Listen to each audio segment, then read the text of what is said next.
Assalamualaikum warahmatullahi wabarakatuh. Perkenalkan, nama saya Rizka Aulia Nur Zahra dari kelas 10 perawat. Di sini saya akan menjelaskan sistem pernapasan pada manusia. Sistem pernapasan adalah kumpulan dari beberapa organ yang berfungsi untuk proses keluar masuknya udara O2 dan CO2 dari lingkungan ke tubuh dan sebaliknya. Dalam sistem pernapasan, terdiri dari beberapa organ yang berfungsi, yaitu hidung, faring, epiglotis, laring, trakea, bronkus, bronkiolus, dan paru-paru. Proses pernapasan manusia terjadi ketika seseorang menghirup udara melalui hidung atau mulut. Udara tersebut akan masuk menyusuri jalur udara dan akan memasuki ke paru-paru. Proses penghirupan udara ini disebut dengan inhalasi. Ketika inhalasi, otot diafragma akan turun dan akan membuat efek vakum sehingga udara memasuki paru-paru. Urutan setelah memasuki hidung yaitu ke faring, laring, bronkus, bronkiolus, dan alveolus. Kemudian di alveolus inilah terjadi pertukaran antara oksigen yang dihirup dan karbon dioksida yang akan dikeluarkan. Karbon dioksida merupakan hasil sisa metabolisme sel setelah oksigen yang sebelumnya dibawa.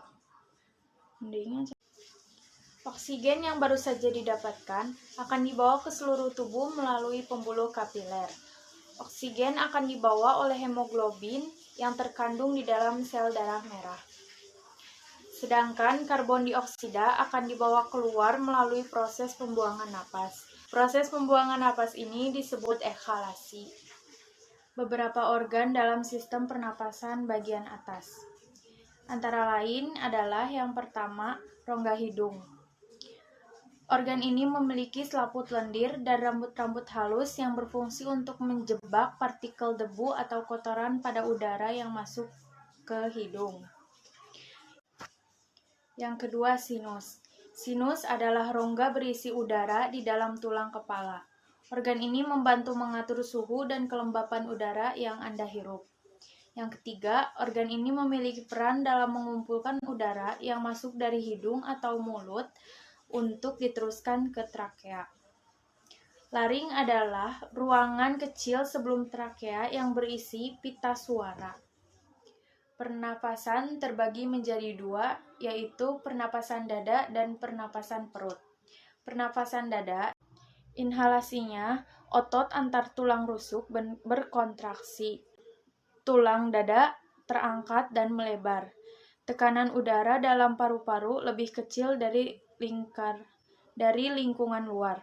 Udara masuk ke paru-paru. Ekhalasinya, otot antar tulang rusuk berekhalasi. Tulang dada mengendur dan mengecil. Tekanan udara dalam paru-paru lebih besar dari lingkungan luar. Udara keluar paru-paru.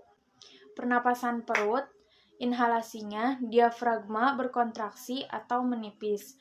Paru-paru membesar, tekanan udara dalam paru-paru lebih kecil dari lingkungan luar. Udara masuk ke paru-paru. Komponen-komponen yang terdapat pada organ-organ sistem pernapasan. Yang pertama, rongga hidung. Komponen utamanya adalah rambut hidung yang berfungsi untuk filtrasi udara. Yang kedua, selanjutnya, konka sebagai penghangat udara yang masuk, sirus penghasil lendir bagi rongga hidung, lendir tempat melekatnya benda asing yang masuk ke aluran pernapasan. Tersusun atas kelenjar mukosa atau penghasil mukos atau lendir. Selanjutnya, faring. Faring terletak di antara rongga hidung dan laring, tempat bertemunya udara dan makanan yang masuk. Komponen utamanya adalah kelenjar mukosa, nusofaring, orofaring, laringfaring, dan epiglotis. Nusofaring adalah saluran pernapasan, orofaring saluran pencernaan, laringfaring saluran pencernaan. Laring terletak di bawah epiglotis dan trakea sepanjang kurang lebih 12 cm. Komponen utamanya pita suara dan kelenjar mukosa. Trakea.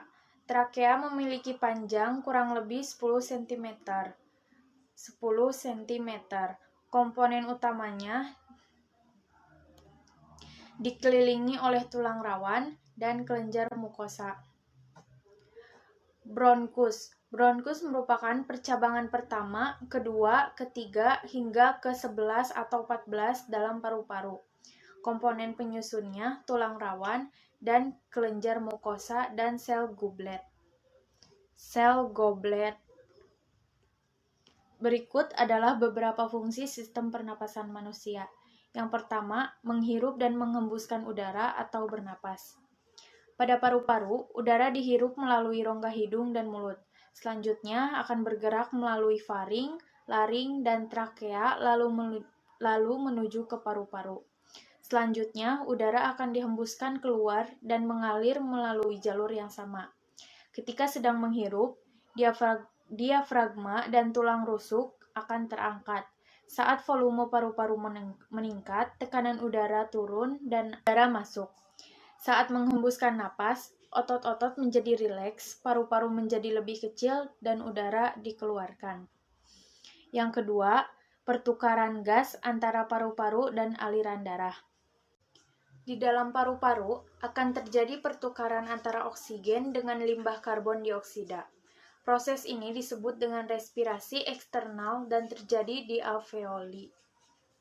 Oksigen yang dihirup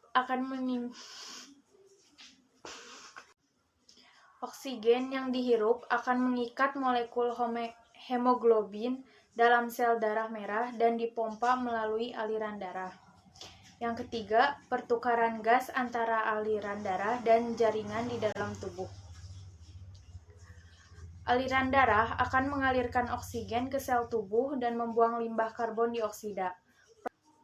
Proses ini disebut respirasi internal. Yang keempat, menciptakan suara. Udara yang menggetarkan pita suara akan menciptakan sebuah suara. Suara ini dibentuk oleh struktur di saluran pernapasan bagian atas. Selama bernapas, udara akan mengalir dari paru-paru ke otak suara. Saat manusia berbicara, otot di laring akan menggerakkan tulang rawan arytenoid. Selanjutnya akan mendorong pita suara. Getaran yang besar pada pita suara akan menghasilkan suara bernada tinggi, sedangkan getaran yang kecil akan membuat suara bernada rendah. Yang kelima, mencium bau. Proses penciuman dimulai dengan serap penciuman yang berlapis rongga hidung. Saat udara memasuki rongga hidung, bahan-bahan kimia di udara akan mengaktifkan reseptor sistem saraf. Stimulus ini akan mengirimkan sinyal ke otak. Sinyal tersebut akan bergerak dan dari situlah manusia bisa mengenali bau. Sekian penjelasan dari saya. Mohon maaf bila terdapat kesalahan kata. Wassalamualaikum warahmatullahi wabarakatuh.